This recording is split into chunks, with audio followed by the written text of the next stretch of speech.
We love the local guys made good, and think of the list. Maybe one of the men atop it is here with us now, Derrick Rose. Derrick, how are you this morning?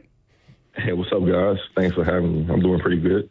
Well, we're excited for you because that's got to be a thrill knowing that your jersey is going to be you're up in the rafters and everyone's going to be able to look up and see your name on the back of it. What does it mean to you to get your jersey retired? You know, it's surreal. Still learning.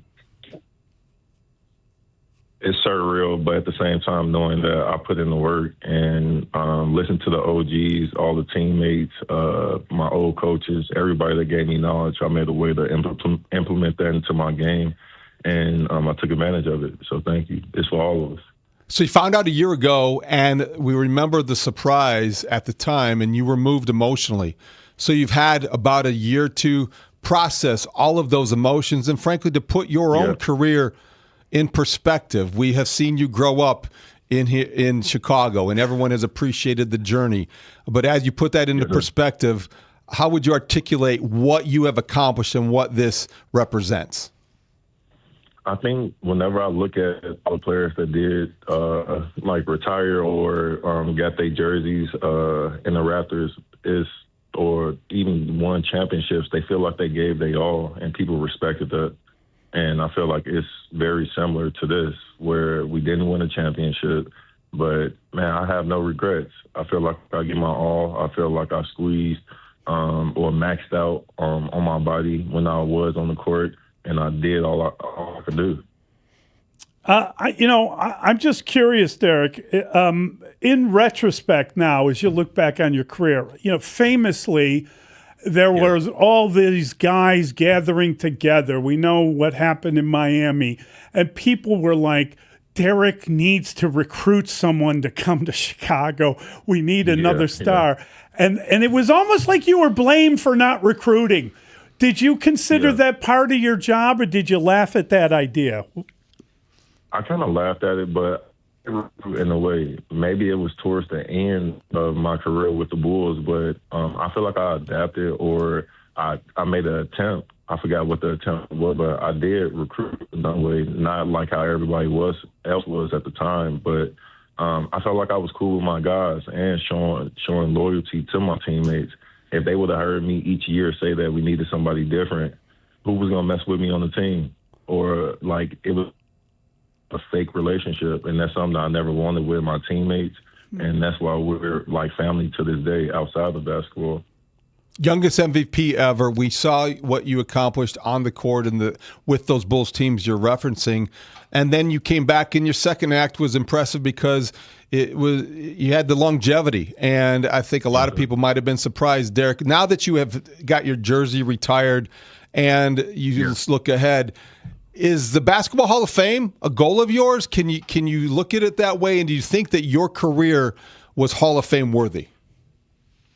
I think it was, but once again, it's not up to me to decide that. It's up to the committee, and it's up to them to decide. But I would love to be in the Hall of Fame. Who wouldn't want to be in the Hall of Fame? And like I said, I'm not doing it for me, or I didn't play this way solely for me.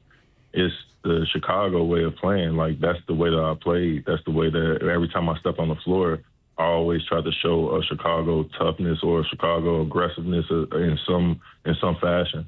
And for that not to be in the Hall of Fame, it will hurt in a way. But at the same time, this moment right here is kind of like my Hall of Fame if I don't get in. Derrick, I'm old enough to have covered and seen games with Benji Wilson playing when he was a junior in high school. So that ages me. He was, it's one of the great tragic stories in the history of this town. But he became, immortalized through Simeon basketball, everyone wearing number 25, that kind of thing. When you think about what a jersey represents and no one else wearing that number, what it represents, does your mind go to Benji? Do you ever, kind of think about on a smaller scale, what happened at Simeon, where everyone then wore that jersey to keep it alive.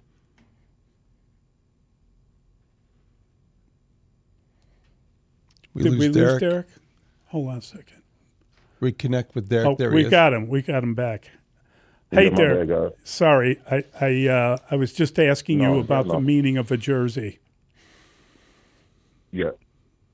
What about it? I was saying I'm old enough to have watched Benji Wilson, and we saw how that jersey was kind of immortalized at the program at Simeon, which you were obviously a big part of. And I'm wondering if that ever passed through your head when you think about what's happened here with you and your jersey. You know what's crazy? I didn't think about that or think about the parallels to it. Yeah, it's kind of crazy being in this position. I still didn't even think about my speech yet. I'm still formulating all that right now.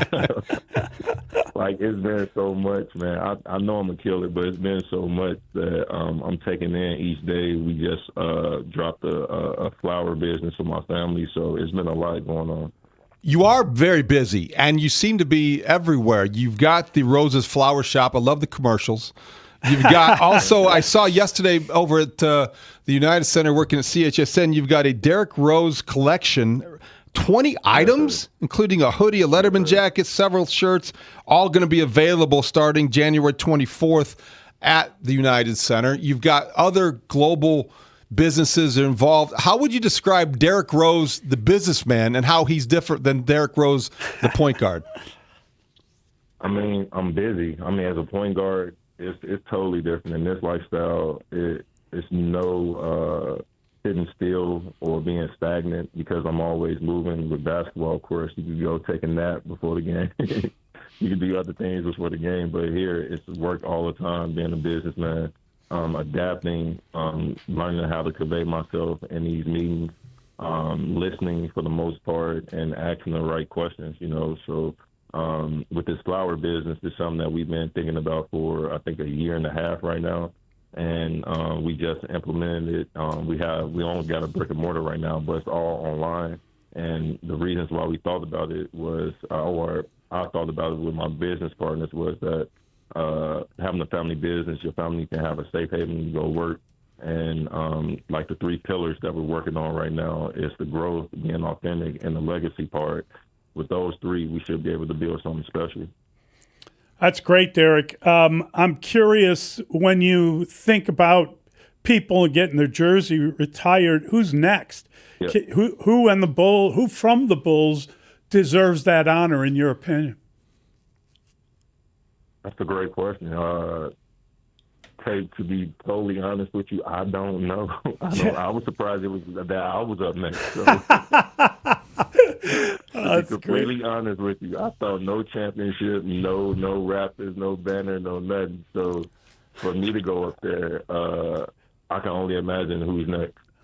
You know, as you get older, Derek, now you're in the role of being a sports parent and watching your son play PJ middle school basketball. Just wonder what that experience is like for you, and how are you at those games? Are you one of the stay in the background, kind of quiet dad, or are you the one giving directions? You know, it's a beautiful experience. Each moment that I have with him, or every chance I get to see him play, it seems like he's always progressing in the right direction, knows the game, plays the game the right way. Kind of tall for his age, so he's playing the 4 or 5 right now, but a big point guard. But at the same time, he knows the game, and he listens. So that's half the battle right there. And it's half the battle. And what was the other part of the question you got? Just how that is to see your son playing basketball in front of you, and probably all the things going through your head, and also respecting and appreciating maybe the pressure he feels in being Derrick Rose's son playing hoops. Oh yeah, I mean, it's no pressure for him. I think when he plays, because he picked he chose the sport. 3 or 4 years ago, before we really started taking it serious, I asked him what did he want to do, and he said he wanted to hoop. And I told him, we talked about everything that comes along with it, and he still agreed that he wanted to hoop. So it's my job to make sure that he's obsessed with it. Not just love it, but find a way to be obsessed. So that I know you've been hearing me for like these few days. I've been talking about the 3 tiers of being obsessed, loving it, then you fall off of not caring. So right now, he loves it, but we got to get him to be obsessed so that when he do go through adversity or whatever it is, he fall off to the second tier, and that's just loving it. Derrick, My job to identify that. Okay. I wonder what you think of the current Bulls. I mean, we got a couple of local guys. It's an interesting team, but the Bulls are kind of stuck in this middling. I don't know why, but it's sort of play-in fever every year. They have the same first half, the same second half, and they got to play Miami when you get to the play-ins. It's just it's repeat and rinse and wash and keep going. It's crazy. Yeah, I haven't watched the whole game, but for what I see and what I've seen so far is that, like, there's no knock for, like, the guys on the team, and I'm not trying to say this in a crass way, but you need, like, a star. Like, you need a superstar to come change certain things. I don't know where you get that. I don't know if you draft for that. I don't know if you trade for that. But whenever you have a team like this and it's like they're stagnant and, like, they're trying to figure out who's going to take the lead and they're trying to find an identity, normally a star fix those problems. How are your knees feeling? Maybe. But Derrick, back to what you're doing now. I thought it was really touching last week, I believe, that you really fulfilled the dreams and did something for a young man, Delvin McGee, a teenager from Simeon, that you brought to the practice facility. He's dealing with stage 2 lymphoma. Take us back to that day, how you got involved with the family and what that meant to you. Shout out to Tim Flowers. The kid went to Simeon, and the story is even deeper.